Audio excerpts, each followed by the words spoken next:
What's going on, guys? Noah White here again. It's good to see you guys all back. Hope everyone is well. Today I'm going to be working on the Civic, as I mentioned before in another video. I know I've been, kind of MIA lately, but I just got a lot of stuff going on as usual. But today I'm going to try and knock out some work on the Civic since I have a little bit of time. I have been just busy working on a bunch of other stuff. I mean, look, I got this engine sitting right here on the ground. Just did a customer's engine swap. So yeah, when I say I'm busy, I'm often busy because I work on other cars all the time. So I rarely have time to work on my own. But today I'm excited to start getting into the Civic. I did tell you guys that something big was coming up with the Civic, and today I'm definitely going to be able to show you guys what I've been trying to work on in the background. I don't know how much stuff I'll get done today, but at least can run over what my plan is for the Civic, and I'll be able to work on it a little bit today. I don't know how long this video is really going to be, but we'll see. I don't really like having extremely long videos because they get kind of boring. After about 15 minutes or so, people kind of just check out. So, and I get that. So, nonetheless, let me just show you guys what I'm going to try to be doing to the Civic today, and pretty much what the goal is for the Civic going forward. So just to catch you guys up who are new to the channel, this is a 1989 Civic sedan. It's an EF sedan. It did have the D series in it when I bought it. Went on ahead and just put a non-VTEC Integra engine in here, a B18 B1 out of a 98 Integra. Went the whole pick and pull junkyard route. And unfortunately, I got lucky with this motor for the most part. I got everything for pretty cheap, transmission, everything for I think about 500 bucks or something like that, which is a really good deal. Anyway, threw it in here. It drove, it ran, it was fine. Did find out it had a head gasket issue. No problem. So I just pulled off the head, resurfaced the head, put some ARP head studs, just a stock head gasket, slapped it back together, and it's been running great. I haven't had any issues with it at all. I do want to still get the AC back into this car if I can, but I don't know, it's going to be, there's a lot more room now because I installed a PLM traction bar, so I have plenty of space. And I know I said in that last video that I was doing that to prepare for what I'm going to do to the car today. At least that's one step in the right direction. Obviously, we got the Lexus on the channel, and that car has been running phenomenally. I did get the bigger injectors in. I know you guys don't really like to see a lot of shorts of me doing 60 to 130 pulls, but I have it making 11 pounds of boost now.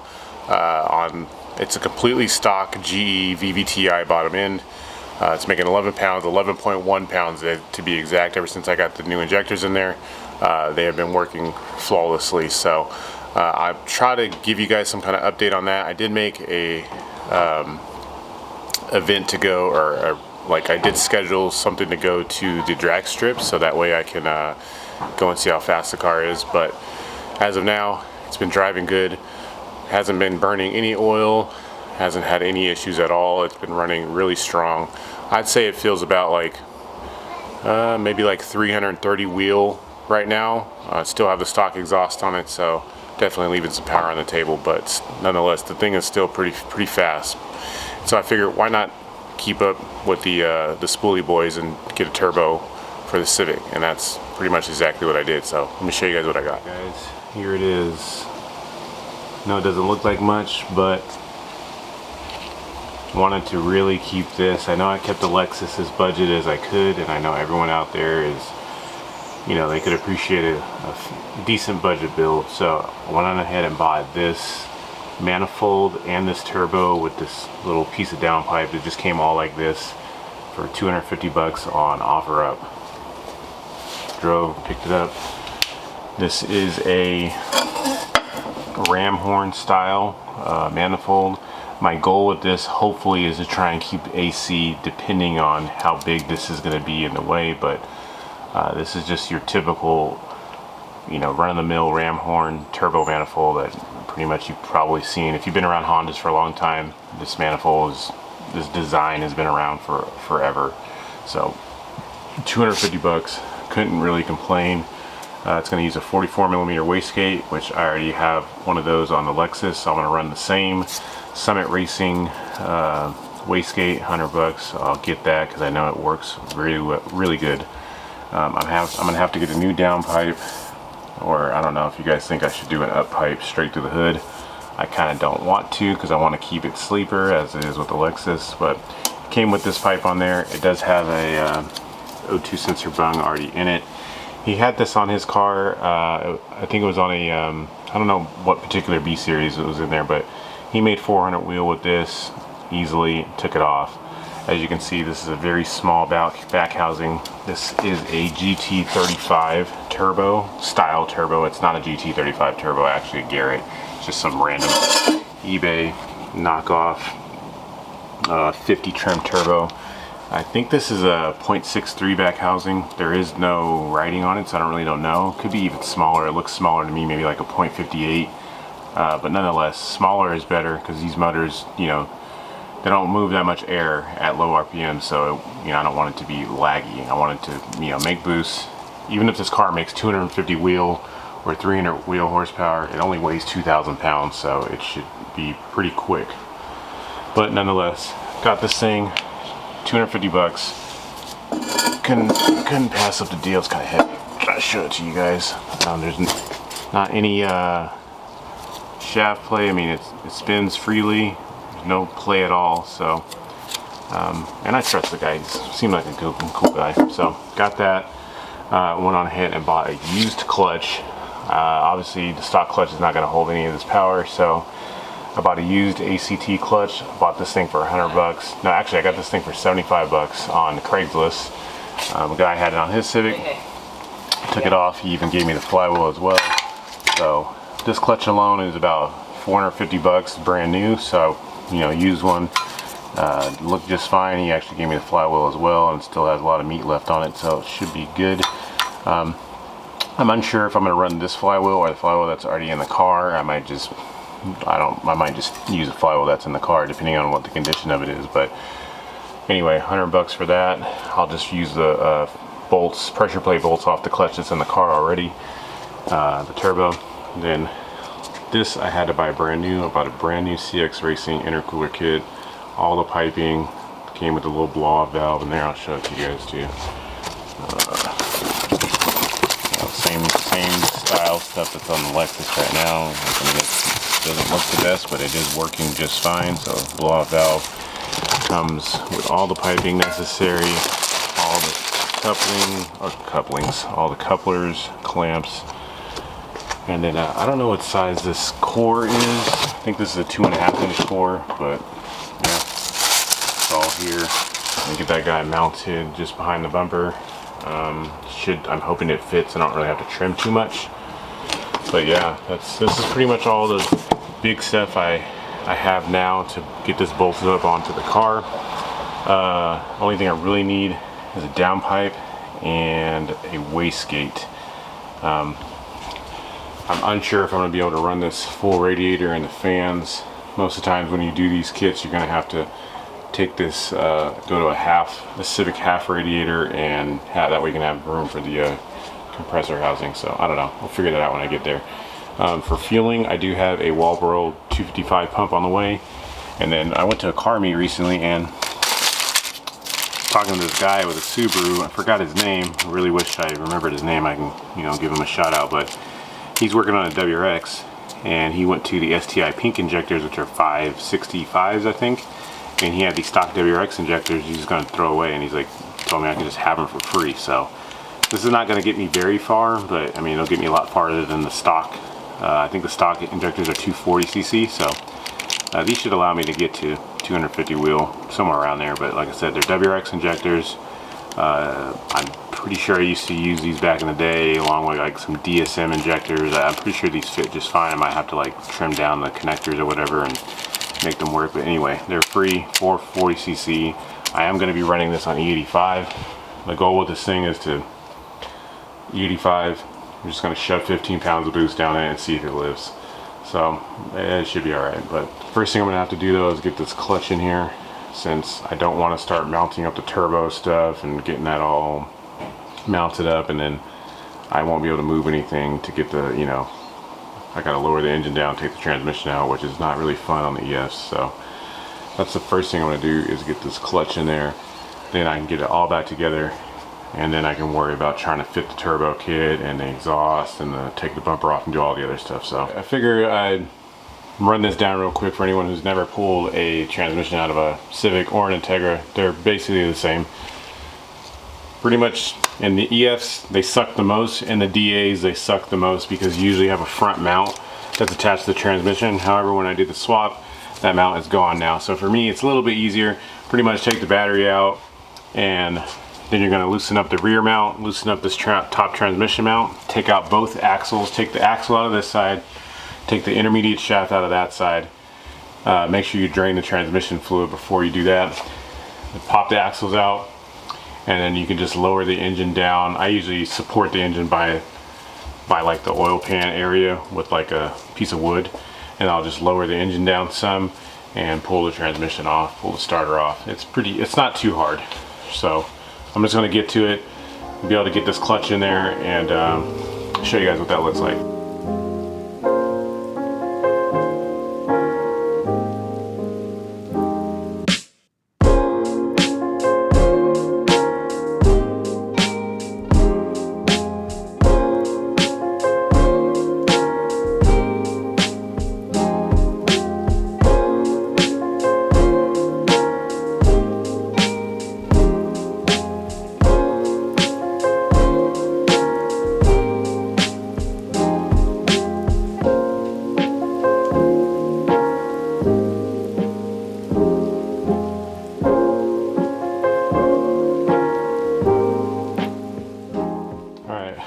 Got the transmission off, looks pretty good. Like I said, I'm gonna go on ahead and reuse this throwout bearing because I've never had any issues with it. It's quiet. There's the new, quote, new pressure plate right there, and the old clutch is just down on there, so I'm gonna take this one off. It is a 10mm 12-point socket. I'm gonna take all the pressure plate bolts off, and then I'm gonna reuse those bolts with some Loctite and put the new pressure plate and clutch disc on. All right, in case you guys never, like I said, did a clutch on one of these before, there's pressure plate bolts that are all around the pressure plate, obviously holding them on. I think there's 6 of them. Like there's one right here where I'm pointing at, another one right there, and so on and so forth. Pull all those off. The thing is, when you do this, the engine's gonna want to naturally try to spin, so just get a 19mm socket and put it on a bar. You can see my bar just hanging down there in midair. Just put it on a bar, and that'll, you can use that to hold the motor in place while you loosen up the bolts.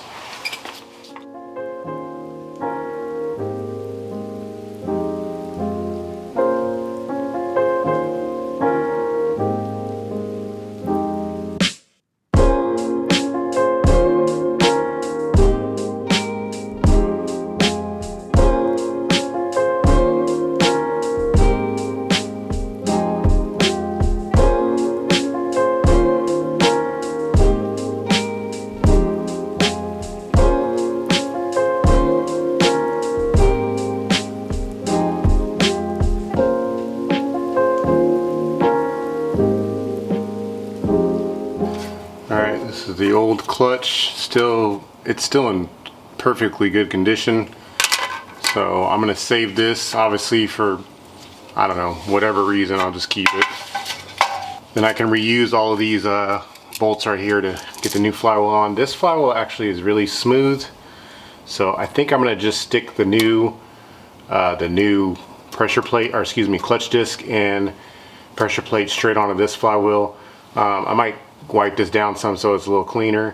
I don't have any problems with this pilot bearing, so I'm gonna leave all this alone. All B series flywheels are exactly the same.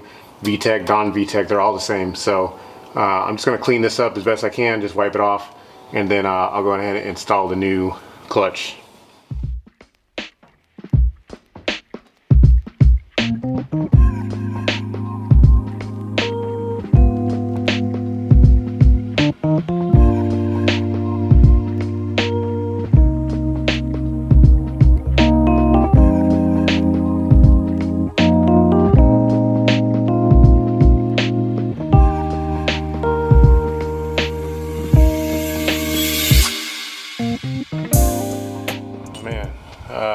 transmission back on, guys. So far everything seems to be good. Got the old clutch just sitting right here on the ground. Like I said, I'm just gonna hold on to it for now. I mean, unless somebody needs this, I can ship it off to you if you want. But I don't know, just hit me up on Instagram or whatever if you need that. It's just a stock Exetti clutch. Seems to be in pretty good shape still. I don't know, I'll send you closer pictures if you're really interested in it. But got the transmission back on now.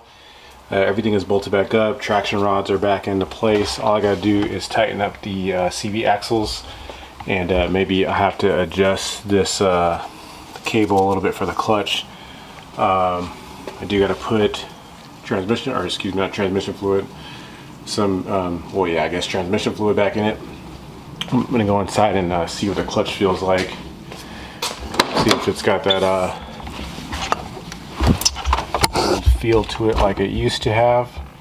I haven't driven one of these in a while. Oh yeah, that's way harder than the clutch that was in there.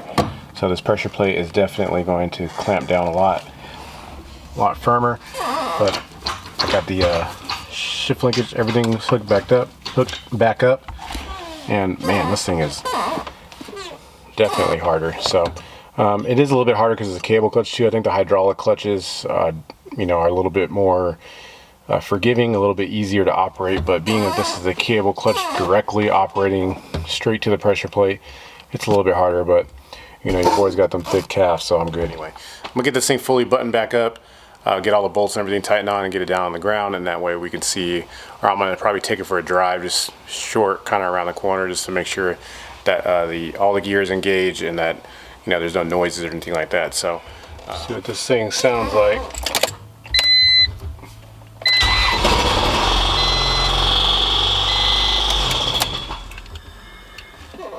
Well, that doesn't sound right at all. Got the car running now. When I first started it was making this crazy noise. When I pushed in the clutch pedal it would go away. I was really hoping it wasn't like the throwout bearing or pilot bearing, but so far it seems to be okay. Definitely drives like a 6-puck clutch. I might have to make a little bit more adjustments with the clutch pedal, but I mean the pedal effort is so much more harder, and obviously you're going to get that because it's a higher clamp load, so the pressure plate diaphragm is just stiffer. So yeah, it kind of just reminds me of a clutch that I used to have back in the day. So it grabs really good. But yeah, I definitely think I need to adjust the clutch some more because it's kind of grabbing too high in the range, but that should be a pretty easy fix. And the noise did go away, so I don't know, should be fine. Nothing is leaking or anything, nothing's grinding, everything is smooth. So, and I got every single gear, so I don't know, it should be good. Like I said, this is just the first step to getting this thing boosted. I wanted to do the hard stuff first, and to me, like I said earlier, this is the hardest thing to do. So yeah, I'll see you guys back at the house in a minute. Made it back to the house. The car did have a leak from one of the axles. I guess I didn't pop it in all the way, and that could have been the noise it was making when I first started, but I drove it around maybe about 10 minutes or so and the noise went away completely. So I'm just going to adjust the clutch cable a little bit more so I can kind of get it to engage where I want it to engage at, and should be good from there. It definitely does grab a lot harder than the stock clutch does, and so I'm happy with that. I don't know how long it's going to last. I don't know even the power capability of this clutch. I mean, online I think it says it'll hold around 300 foot-pounds, so that should be plenty for what I need.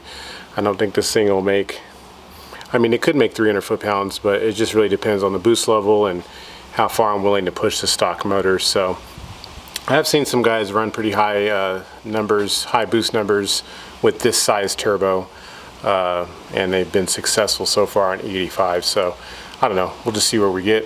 I know the injectors are going to be limiting, but I hope you guys are excited to get this project under the way, at least as excited as I am.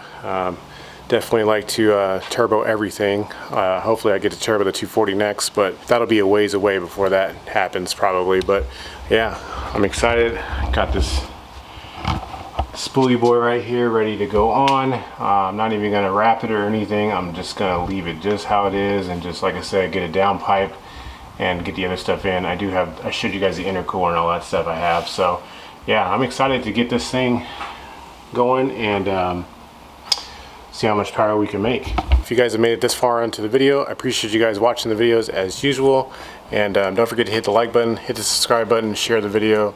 We definitely have been gaining a little bit of traction. I know it's partly due to me. It's going slow because you know, I've just been slowing down on the uploads, but I'll always try and hit you guys with some kind of video, at least within, you know, 1 to 2 weeks or so if I can. I've just been kind of busy, so appreciate you guys sticking around, and I'll see you guys on the next video. Peace.